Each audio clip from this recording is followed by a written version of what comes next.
Hey, what's up everybody, and welcome back to the channel. Before we get this video started, I want to give a big thank you to everyone who subscribed last year. The goal was only 5,000, and you guys crushed it by 3,000 subscriptions. We ended the year with a little bit over 8,000 subscribers. I'm eternally grateful. Thank you guys so much. If you want to continue to support my channel and you like what we do here, check out some of the links below at revzilla.com. Those are affiliate links for me specifically. Anytime that you guys use those links and you buy anything from Revzilla, it will indirectly support moi. And if you haven't subscribed to the channel yet, it is never too late. Go ahead, I'll even give you a minute. Please hit that subscribe button.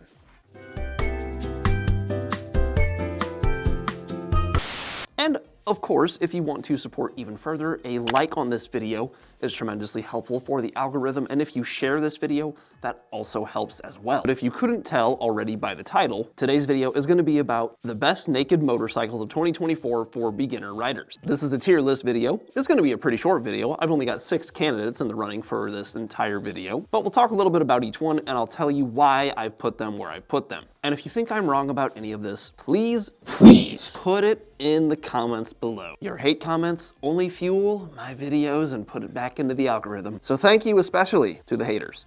Let's start the video. So first off, we have the Yamaha MT3. I believe this engine that's in this motorcycle was introduced back in like 2015, and it hasn't seen a ton of updates since. Sure, we've gotten some new bodywork and we've gotten some inverted forks on the MT3, which is a really nice addition to this motorcycle. But there are a few things that jump out to me that I don't really care for about this bike. Number one being the LCD display. It's a little bit hard to read in the sunlight, and there's parts lying around in their parts bins that I feel like they could put on this motorcycle to give it a more updated and fresh feel. But for what it is, it does come in at a very budget-friendly price, under 5 grand starting out, before any associated dealer fees that your local dealer may charge. And with standard ABS, I guess it's really not that bad of a price whenever you look at it that way. And it is a beginner bike, so they can't make it too expensive and dump too much tech into it. So overall, I think I'm gonna put the MT3 in the C tier because it's kind of the benchmark. I think it's a very approachable bike for a beginner. It's got a very low seat height, a very mild-mannered engine with a decent,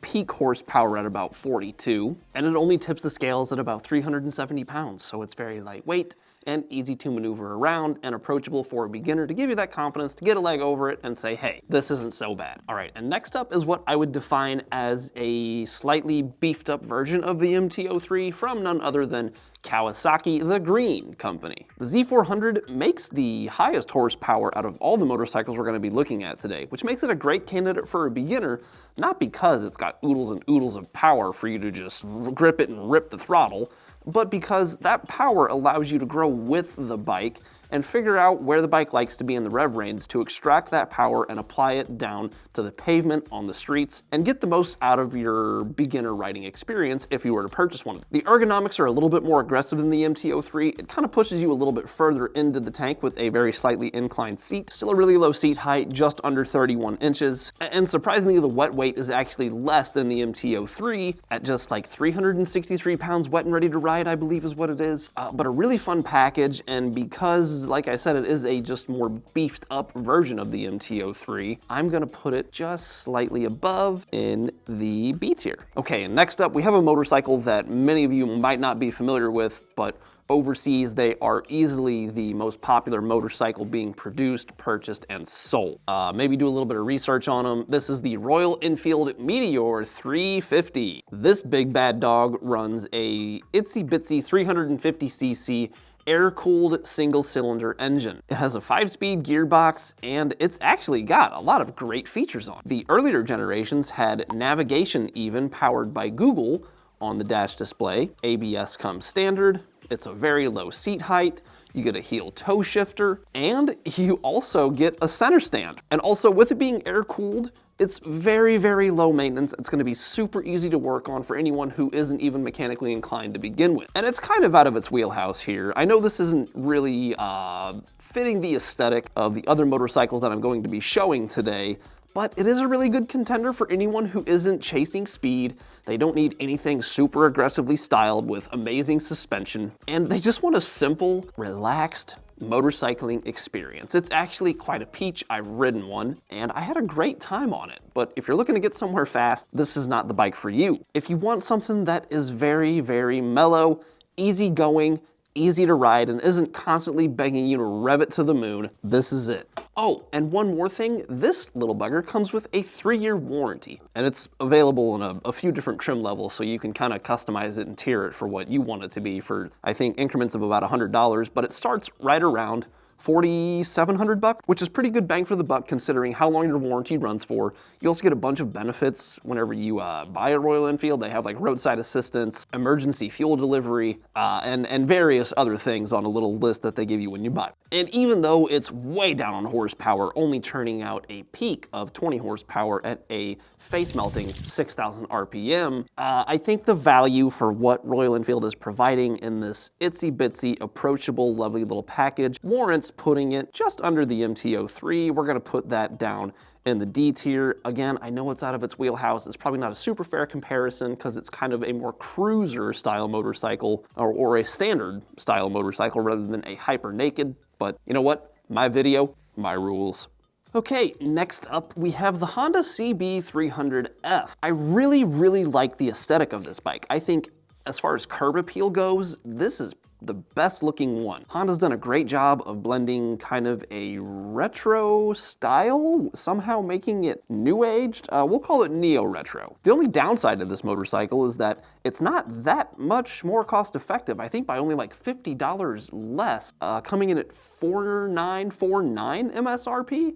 Whereas the MT3 is $4,999. And this bike only has one cylinder, meaning that it's got a big piston knocking around in that engine, and it can't rotate as quickly as the parallel twins that we saw on the Z400 and the MT3, so its overall horsepower is effectively reduced down to about 30 meager ponies. But it does get some really nice features like excellent LED lighting. It's also got inverted suspension, it's got a decent brake package as well, and I am personally a sucker for a set of bronze wheels, but that's only available if you get a model with color. The blacked out model gets black wheel. But aesthetic wise, man, this is a beautiful looking machine. And it's wicked fuel efficient, upwards of 70 miles per gallon, where the other hyper nakeds from Japan, the Kawasaki and the Yamaha, are only pulling about 55 to 60. But that does come at a cost to you because you're not getting as much power. So do you want to opt for miles per gallon, or do you want to opt for miles per gallon with the other two Japanese offerings? So I think for everything that we just discussed with this motorcycle, I'm also going to be moving it down into the D tier. This just doesn't strike me as a super compelling option aside from it having the word Honda written on the side of the tank, meaning that it's going to be semi-reliable at the very least, and it won't have a super high need to be maintained and serviced all the time in and out of the shop. And you know what? As I heard that come out of my mouth, I'm going to change my mind, and I'm going to move that up to the C tier with the MT3. Actually, no. The price is way too close for not having, you know, ample power compared to that bike. In the D tier, you will stay, CB300. Okay, moving right along. All right, probably the most controversial company in motorcycling right now. There are a lot of skeptics out there on this brand and a lot of haters on this brand as well. I feature them on my channel a ton. It's kind of what helped me grow in the beginning stages of having this channel. But I gotta say, CF Moto is proving everyone wrong. They are breaking the stigma that anything that comes out of China is absolute dog shit. They are just doing a great job bringing exciting machines, incredible value, and competitive offerings to what the market has seemed to have gotten comfortable with from other manufacturers. And they're also kind of cousins with the next bike that we're going to talk about, and they even struck a partnership with Yamaha Motor Company. So are they really that bad? I don't think so, but maybe you can let me know in the comments below what you think. Anyway, the 300NK. This was the first CF Moto that I ever rode.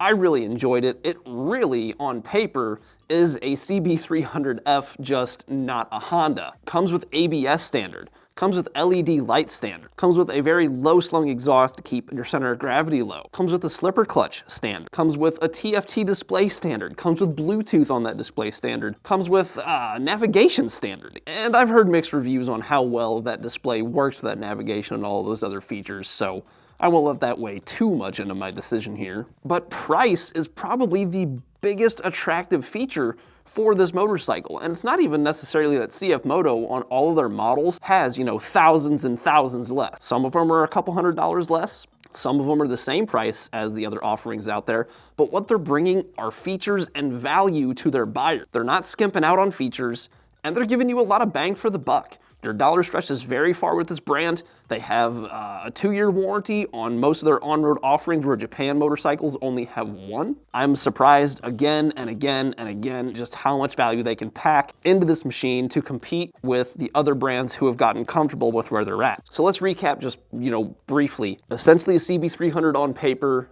Great fuel economy, easy to ride, low seat height, very approachable, and all coming in for a low price of just a hair over $4 grand. I think like $41.99, $42.99, somewhere in that wheelhouse. This bike, for me, easily strikes it into the B tier alongside the Z400, solely based on the value principle alone. Tons and tons of value for a beginner rider, and it just makes sense. Okay, and last up, we have the 2024 Duke 390, not the 2023. This is the all-new, completely revised and redesigned 2024 Duke 390. This bike comes at a pretty substantial cost premium, but hear me out. The Duke 390 packs a ton of tech. Standard ABS, inverted WP suspension that is adjustable from the factory for rebound and compression settings with little clickers up on the top of the fork caps, a very compliant frame that flicks around like no one's business. The seat height isn't the lowest, but that's not the end of the world. But this is kind of a step up from a true beginner bike in my opinion, because it's so rowdy,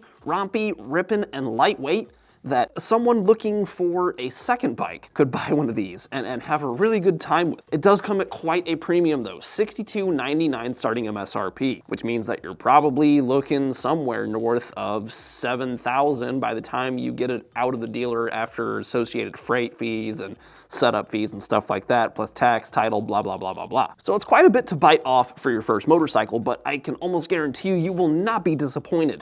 Just to continue on here, LED lights, low mounted exhaust, and I know I mentioned the front suspension already, but the rear suspension is also adjustable. And then I've actually got the chance to play with the menu on one of these. In the menu, I am like 95% positive there's a package you can purchase from KTM to unlock software in the Duke 390 to have cruise control. I'm a big fan of cruise control. It's a big deal to me. Maybe it's not to you. It wouldn't be unless you've used it before. And for this bike to have cruise control is insane at this level and this price point, and especially this displacement category. You know, the beginner field, to have cruise control here is just so bizarre and unheard of. I love it. And I think with this bike, you can really dial yourself in and push yourself a little bit. And it almost is asking you like, hey, let's have some fun. Let's go out and let's rip up the streets. Let's get down the windy roads that you otherwise wouldn't be exploring if you weren't on this motorcycle. I really like it. I almost want to go out and buy one. So as excited as this bike makes me, just like reading it out loud to you guys, I've seen it in person, I've sat on it, and I really enjoyed it. This motorcycle for me, even though it comes at a cost premium, put me up in that A tier right now. If it was a little bit more cost compliant, I would say S tier, because it's got everything you could ever want out of a beginner bike, but that price just kind of puts it out of reach for someone who may be considering their first motorcycle. And that pretty well concludes my tier list for the best beginner bikes for 2024 in the naked motorcycle segment. So with all of that said, let me know what you guys think in the comments below. Was there a motorcycle that I missed that you would have wanted to see on this list? Would you have maybe put these motorcycles in different tiers compared to where I put them? What are some things that you wanted answered that I didn't hit on? What are some key points of contention for you whenever you go out and look at a motorcycle? Or if you're considering going out and looking at one, what are you looking for? Tell me below. Before we get out of here, please do not forget to hit that subscribe button. And if you enjoyed the content in this video, please consider leaving a like on it. Also, check out those links below to revzilla.com to see some of the stuff that I would recommend to you during your motorcycle experience and ownership. And yeah, that's about it. I will see you guys in the next one. Thank you so much for watching. Have a great day and ride safe.